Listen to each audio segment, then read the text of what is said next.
What is going on, y'all? It is time. It is time that we talk about this Samsung Galaxy S21 Ultra. I've been testing this for about a month now. To me, this phone is like the ultimate phone for creators, but not just for creators, but definitely for creators. You get me? Hopefully you do. Because in this video, we're gonna talk more so about the user experience that you can expect with this phone.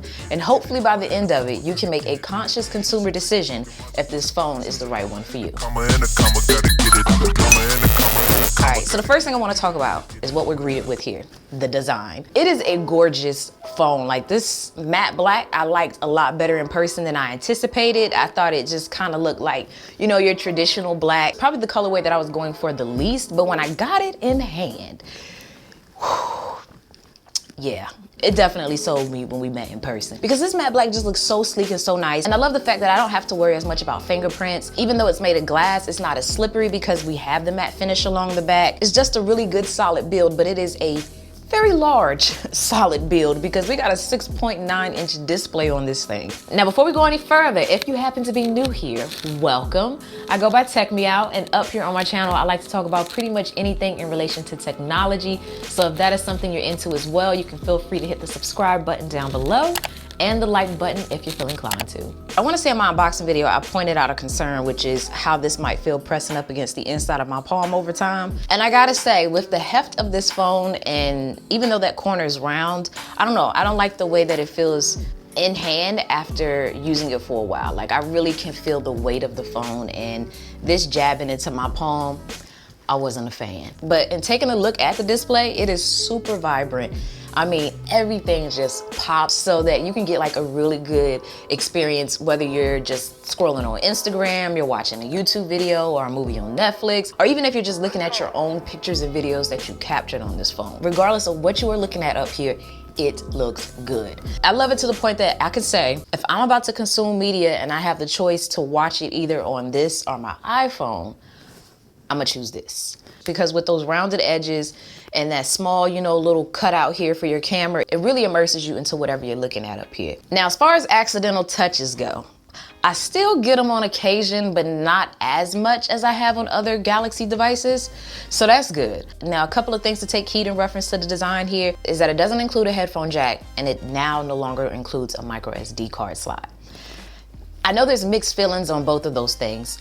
My personal opinion though, I'm not bothered by the fact that it doesn't have a headphone jack because I'm not one of those that really uses wired headphones. I don't really, you know, connect this through an aux cord in my car. Just basically instances where you would need a headphone jack. I personally don't find myself really in those scenarios. I'm definitely, you know, kind of like wireless everything, wireless charger, wireless headphones. So for me, the fact that it doesn't have a headphone jack, I'm okay. Now, as far as the removal of the micro SD card slot, the S21 Ultra starts off at 128 gigs for the base model.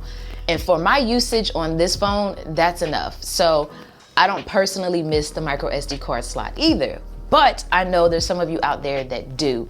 And if you do, you can always upgrade your storage, which of course is gonna upgrade your price. So I get why people might be upset that it doesn't have that anymore. But the fact that it does so much and at the entry price of $12.99, I do feel it would have been a nice little bonus to upgrade the base storage from 128 to 256. But like I said, you get a lot for your money. But I know for some of you, it still ain't enough. But I can say one thing that's different on this particular model versus the previous generations is that it does have a larger fingerprint reader, which is noticeable because the accuracy of it has improved. So I do find that it's less of it trying to get me to rescan my finger for it to unlock my phone. But one thing that never gets old to me on this phone, or just really any Android phone, is the ability to multitask. Because with a phone this large, you want to be able to maximize what you can do with it. And speaking to my creators out there, especially with the multitasking feature, you can even take a photo while you're doing something else. You know, or if you're doing some research for a topic and you're watching a video and you need to take notes, you can do that up here.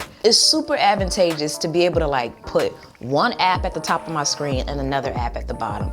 And for me, I love to put like YouTube and watch a video. Then at the bottom, I like to shop. It's so clutch, and it's one thing that I wish my iPhone did. This is one of those phones that I feel like you're gonna randomly pick up and just admire. You just pick up your phone for no reason, unlock the screen, check for a notification, but then find yourself still kind of lingering there for a few seconds, admiring the display and the wallpaper that you have. Maybe I'm a part of a small demographic with that, but yeah, this is one of those phones. I know, especially for like my iPhone users out there, we're kind of conditioned to having to like hold off on doing something else while we're within an application. But when you can split your screen, y'all, it just unlocks so much more that you can do with your phone. I love that. And I know for Android users out there, that is not a new feature. That's like, yo, that's been up here forever. But we're talking about the user experience, and that's one thing in regards to my user experience that I know I personally love, and it doesn't get old. But a new feature that came to the Ultra is the ability for it to work with the S Pen. And you can use the S Pen from a previous Note device if you have that, but if you don't, you can purchase one separately. My feelings on that, I don't dislike it. It's one of those features that you don't have to utilize if you don't want to. And honestly, with the size of it, I found myself wanting to use a stylus with it. Now, I will say currently the S Pen is very much like just a stylus for it, as you can use it to like navigate and sign documents and stuff like that, but it currently doesn't have the air gestures or Bluetooth functionality. That's gonna come later with the S Pen Pro. So for the time being, you can use an S Pen up here very much like a stylus. Now, most of the time when I did find that I wanted to use the S Pen with this, it was like when I was at home and I was chilling and relaxing, just kind of, you know, casually using my phone. And of course, we still have those features that we have grown to love on the Galaxy lineup, like reverse wireless charging, DeX, so you can basically convert this phone into a desktop-like setup, and just so many more that's just gonna make this video a little bit too long.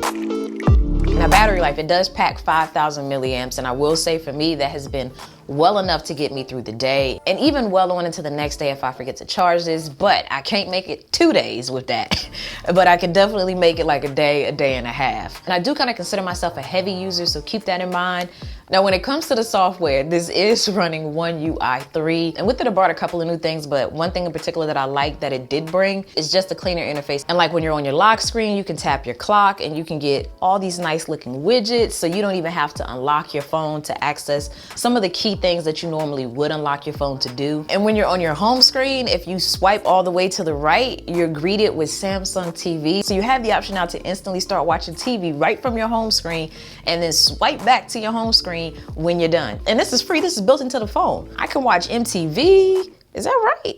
So I can watch Wild 'N Out. I can watch Love and Hip Hop. Get my Ratchet on. I can watch Love and Hip Hop for real though. And it has this guide here, so you can actually like click on different shows that are currently playing, but you can also filter it by category, all from the home screen on my phone. And the quality is good. Look at that. Okay, that's what I'm saying. That's clutch. Like, how many phones out there are doing that? My iPhone sure isn't, you know? That's a very unique and nice feature, especially with more and more people streaming instead of, you know, getting cable TV packages. Now, it is powered by Qualcomm Snapdragon 888, so of course, it's lightning fast, super fluid. I haven't had it hiccup or, you know, stutter or do anything weird and wonky. And I did go ahead when I set this up and take it up to the 120 hertz refresh rate option. Everything is just real snappy and responsive. And I love that, because there ain't nothing worse than when you need your phone and it wants to freeze up or just simply not function properly.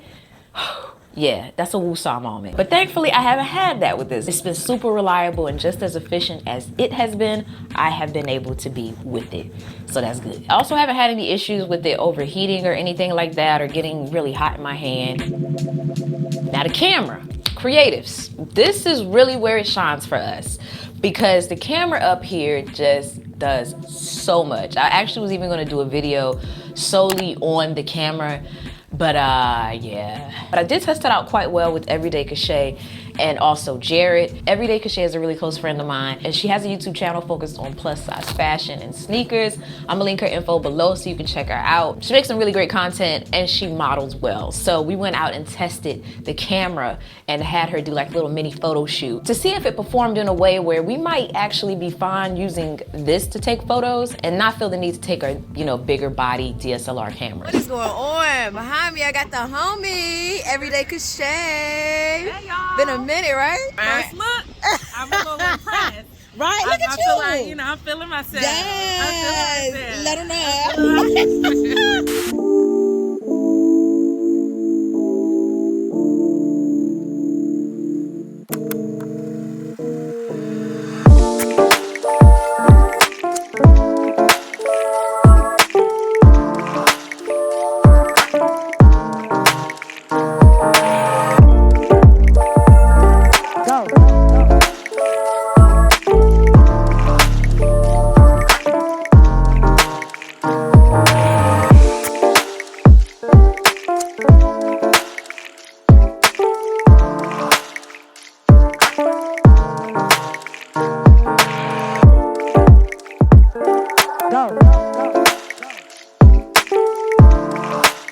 also tested it out with Jared. If you're not familiar with him, he helps me here behind the scenes with some of the editing and the recording for the channel. I'm gonna link his info down below in case you wanna check him out also. But we went out and tested the phone more so at night. But I'm currently out right now with Jared. So Jared is a photographer. He also helps with some of the production and editing for the channel. As you can see, it's getting a little dark out here. So what we're gonna do is gonna test the camera out, see how well it performs at night. Here we go.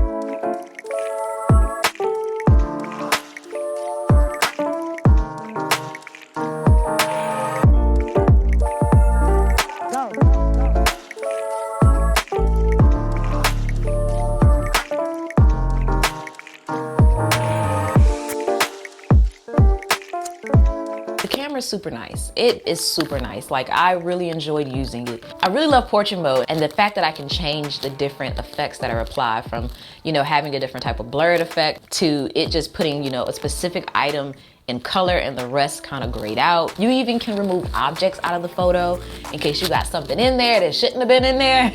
The 30 times zoom up here is nice. I liked it. You actually get images that are usable. The 100 times zoom is still more of a gimmicky feature for me. Like, it's cool that it can do it. Of course, it's always gonna perform better if you're using a tripod, but they thankfully have included something now called zoom lock, so that when you're using that 100 times zoom and you tap on that square in the top right, it tries to lock on the subject of what you're capturing a picture of to give you a better image. It's still a super cool feature. Like, the fact that I can zoom so far with just my phone, yeah, that's clutch. Now, one thing that I did notice in capturing pictures with this is that the shutter was a little slow. Like, when I would tap the button to make it take a photo, it was a little delayed. And that right there, that actually caused me to lose a couple of shots. And that is not cool. But when it nailed it well, especially for portrait mode. It didn't even look like I was using a phone to capture those photos. But something else in here that I felt was really clutch for creatives is the vlogger view, or vlogger mode and director's mode. So with something like director's view, you're able to get a preview of the image from the different lenses on the camera while you're recording. And that's nice because it eliminates the guesswork that you would normally have in reference to what happens when you switch to another lens. And then vlogger mode, that's super clutch. The fact that I'm able to use the rear facing camera and the front facing camera at the same time, plus change how the picture in picture looks so that it's either like a split screen or maybe just a little box in the corner. You can control that. So all these different scenarios come in my head of how that can be utilized, from something like a concert, whenever we get back to those, or for something like prank channels. I could see that being useful. Single take mode, that's clutch, especially if you're trying to capture a picture by yourself, or if you're awkward when it comes to taking photos and you don't know how to pose. Put on single take mode and it'll grab a couple of pictures and videos with different effects and different filters that you can ultimately choose from. And it does a decent job. And the camera bump, how could I almost forget this? It is so much better than the previous phones.